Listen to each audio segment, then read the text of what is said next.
Hello friends, नमस्कार। और बताएं कैसे हैं आप सब लोग। थोड़े लंबे अंतराल के बाद आपसे बात होने लगी है। आशा है आप सब बहुत अच्छे होंगे और खुश भी। दोस्तों, अब थोड़ी थोड़ी सर्दी पड़नी शुरू हो गई है, तो अपना और अपनों का खास ध्यान रखें। और इस सर्दी में ये ध्यान रखें कि कम से कम 2 लोगों की मदद हमने गर्म कपड़े देकर करने हैं। जरूरी नहीं कि ये कपड़े हम नए खरीद कर ही दें। कभी हम अपना वार्डरोब खोलकर देखेंगे तो पाएंगे कि अगर हमारे पास 10 कपड़े हैं तो उनमें से केवल 6 का उपयोग ही हम कर पाते हैं। बाकी 4 तो वैसे ही धरे के धरे रहते हैं। तो अब की बार उन 4 में से भी हमने 2 ही निकालने हैं। और जो अपने आसपास या अपने ध्यान में हमें कोई जरूरतमंद लगता है, उसको देकर इस ठंड में उसकी थोड़ी सी मदद करनी है। यकीन मानिए फ्रेंड्स, ये करने से आपको जो खुशी, जो आत्मिक सुकून मिलेगा, वो शायद ही किसी और काम करने में मिल सकता है। क्योंकि पाने से बड़ा सुख देने में है। और वैसे भी वस्त्र दान तो महान दान माना गया है। ये तो हुआ आज का मैसेज। अब फ्रेंड्स, मैं अपना एक दर्द आप लोगों के साथ शेयर करना चाहती हूँ, और वो मैं अपनी एक कविता के माध्यम से करूंगी। फ्रेंड्स, ये दर्द मेरी तरह और भी कई लोगों का हो सकता है। ये दर्द है एकाकीपन का, जो कि इस दौर की बड़ी विडंबना बन गई है। आज के बढ़ते शहरीकरण और निजी सुख सुविधा के चलते परिवार टूटते जा रहे हैं और माता पिता अकेले पड़ते जा रहे हैं। पेश है मेरी कविता एकाकीपन की हवा। एक घर में 4 बच्चे थे, 2 बूढ़े थे और 2 बड़े थे। दुनिया के सारे सुख ज्यों इसी आंगन में डेरा डाले खड़े थे। घर का मुखिया सबके प्रति अपने फर्ज निभा रहा था।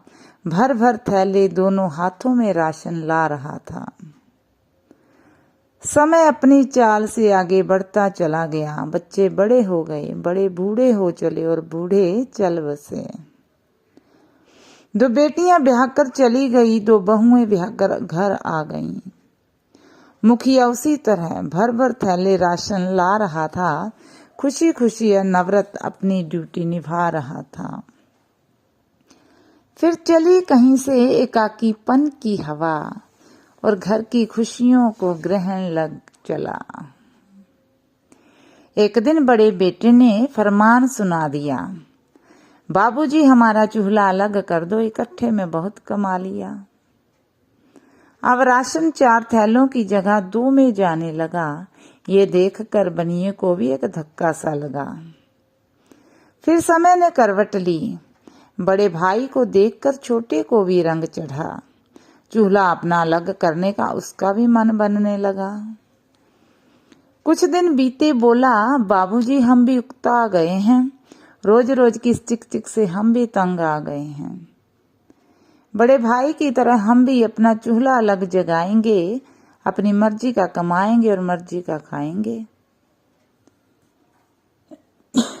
बाबूजी बेचारे मजबूर थे, निवार है दुनिया के दस्तूर थे।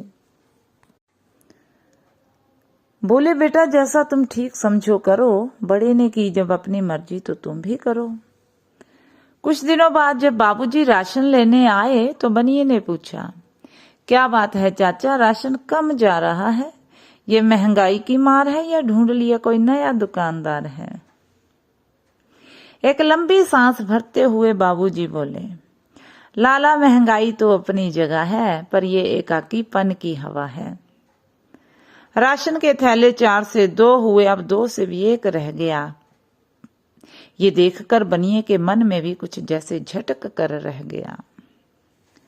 सोचने लगे एक दिन बाबूजी आंगन में बैठे बैठे कि मुझ अकेले ने सारे परिवार को पाल लिया, क्या 2 बेटे मिलकर मुझे नहीं पाल सकते? मैंने खुशी खुशी सबकी जिम्मेदारियों को संभाल लिया। क्या जीवन की सांझ में मेरे बेटे मुझे नहीं संभाल सकते? बात छोटी सी है लेकिन प्रश्न गहरा है। सोचना तो जरूर होगा एक बार, ये पिता जो कह रहा है, ये पिता जो कह रहा है। धन्यवाद फ्रेंड्स।